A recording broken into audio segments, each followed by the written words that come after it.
मैं ज़्यादा समय नहीं लूँगा क्योंकि आज हम सभी लोग यहाँ पर आज के प्रमुख अतिथि सूफी चिश्ती एहसन खान साहब जो कि हमारे राष्ट्रीय महासचिव हैं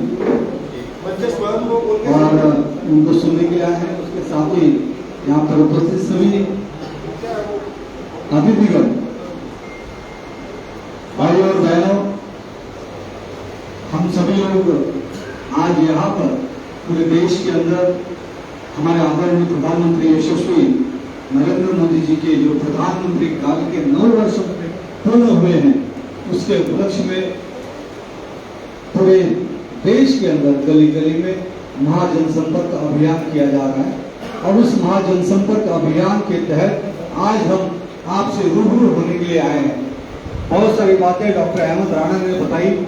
डॉक्टर अहमद राणा जो कि आदरणीय मोदी जी से 2 बार रूबरू मुस्लिम समाज की समस्याओं को लेकर हो चुके हैं।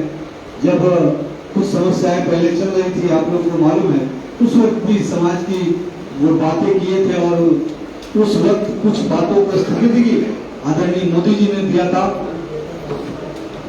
और यहाँ पर गुजरात से उनके बहुत ही करीबी आए हैं। मैं तो चाहूंगा हम सभी लोग उनको अच्छी तरह से सुने। मैं सिर्फ एक बात आपसे कहना चाहूंगा, इस देश के अंदर जब भी बात होती है मुस्लिम समाज की, तो चाहे वो कांग्रेस हो, चाहे सपा हो, चाहे बसपा हो या देश की कोई भी विरोधी पार्टियां हो, वो एक हलवा खड़ा करती है कि भारतीय जनता पार्टी ये मुस्लिमों की विरोधी पार्टी। मेरा सवाल आपसे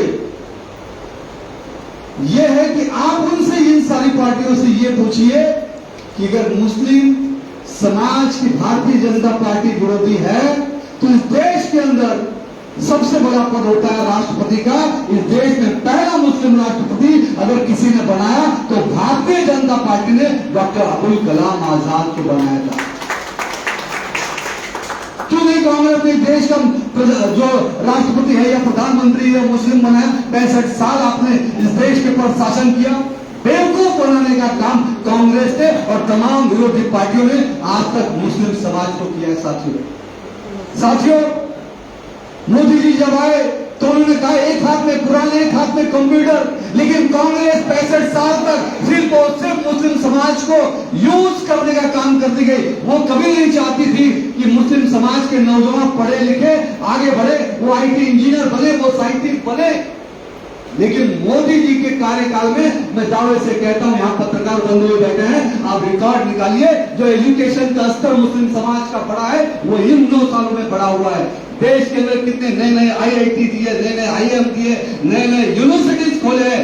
यहाँ तक कि इस्लामिक कई यूनिवर्सिटी भी इस 9 साल के कार्यकाल में अगर किसी ने खोलने का काम किया है तो आदरणीय नरेंद्र मोदी जी ने किया है। पिछले 65 सालों में मदरसों में जिस प्रकार की असुविधा थी, इस्लामिक शिक्षा के नाम पर वहां पर सारी असुविधा थी, लेकिन मोदी जी ने वहां पर डिजिटलाइजेशन किया, कंप्यूटराइजेशन किया कि लोगों को सही में धर्म शिक्षा के साथ रोजगार भी मिले और वो नौजवान पीढ़ी किसी पर डिपेंड ना रहे, वो आगे बढ़े। मोदी जी आपको रोजगार देना चाहते, आपको काम देना चाहते, लेकिन कांग्रेस ने 75 साल तक लगातार आपको अपंग बनाया, क्योंकि आप उनसे अपना हक नहीं मान सके।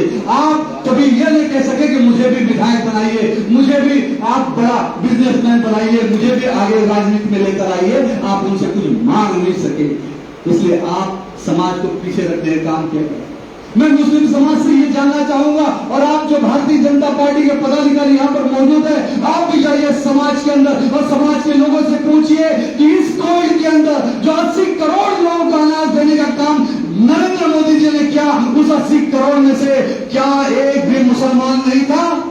क्या जो रोड पूरे हिंदुस्तान के अंदर बने हैं, बड़े बड़े हाईवे बने, बड़े बड़े जिम बने, बड़े बड़े ब्रिजेस बने, बड़े बड़े इंफ्रास्ट्रक्चर डेवलपमेंट किए गए हैं, क्या उस पर मुसलमानों की गाड़ियां नहीं चलती हैं?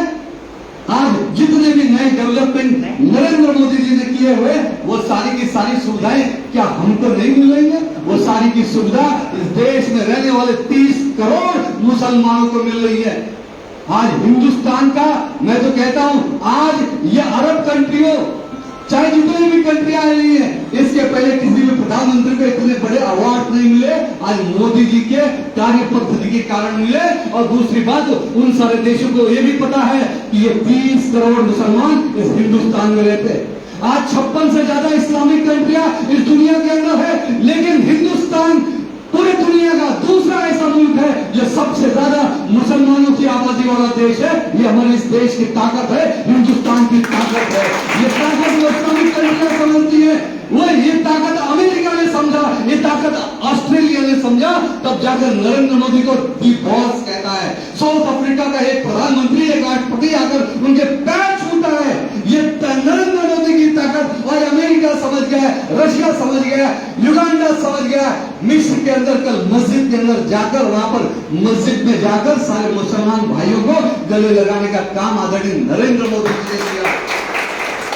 आज नरेंद्र मोदी जी ने पिछले 9 सालों में जितना ज्यादा से ज्यादा मुस्लिम समाज को अपने साथ लाने का काम किया, मैं दावे से कहता हूं, इसके पहले के चाहे कितने भी प्रधानमंत्री रहे, उन्होंने सिर्फ मुसलमानों को यूज एंड थ्रो करने का काम किया है। लेकिन नरेंद्र मोदी जी चाहते हैं कि इस देश का जितना बड़ा विकास हो, इस देश के विकास में मुस्लिम समाज का भी सबसे बड़ा योगदान होना चाहिए। और इसीलिए हम आपको गले लगाने के लिए यहाँ पर गुजरात से नरेंद्र मोदी जी के जो सिपह सलाह है, चिश्ती जी यहाँ पर आए हुए हैं, डॉक्टर राणा यहाँ पर आए हुए, संतोष शेट्टी जी यहाँ पर आपके लिए जो भी काम कर रहे हैं, हम आपको गले लगाना चाहते हैं। हम आपके सारे सुख सुविधा के लिए काम कर रहे हैं। और आने वाले समय में वोट और राजनीति में बात करूंगा नहीं, वोट और राजनीति, वोट कोई देवे चाहे नहीं देवे, हमारा ये धर्म है, सर्वे भवन्तु सुखिनः सर्वे सन्तु निरामया सर्वे भद्राणि पश्यन्तु मां कश्चित् दुर्मात्रः।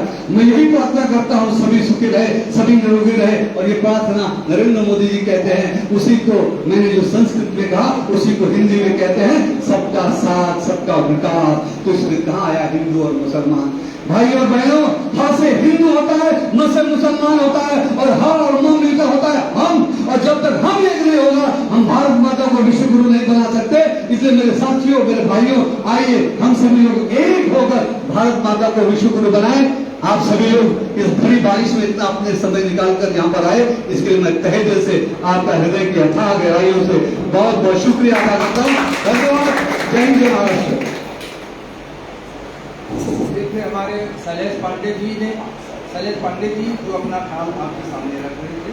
अब हम गुजरात से आए हुए